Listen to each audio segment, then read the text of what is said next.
যে এত নাজ ও নিয়ামত, এত সৌন্দর্য, এত ফ্যাসিলিটিস আল্লাহ আমাদের দান করেছেন, কেন দান করেছেন?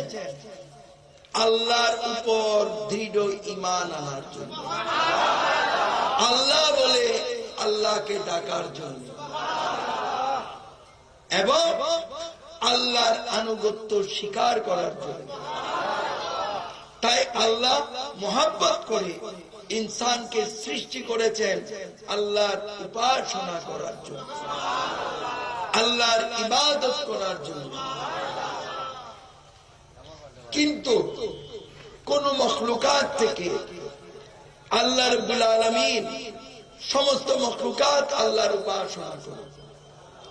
যেমন আপনাদের কিন্তু আমি বুঝিয়ে দিই, বিনা কারণে কোন গাছ যদি কেটে ফেলেন তাহলে কিন্তু গুনাহগার হয়ে যাবে।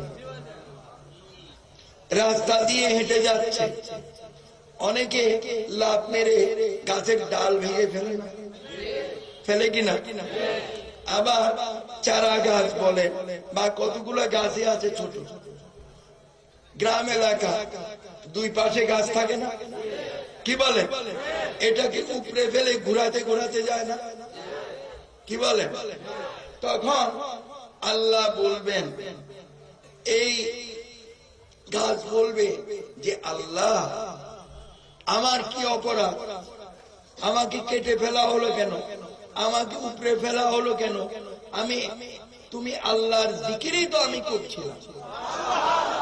গাছ বলবে, ও আল্লাহ তুমি আল্লাহর জিকিরই তো আমি করছিলাম, তো আমাকে উপড়ে ফেলা হলো কেন? গুনাহগার হয়ে যাবেন, গুনাহগার হয়ে যাবেন। বিনা প্রয়োজনে যদি গাছ নিধন করা হয়,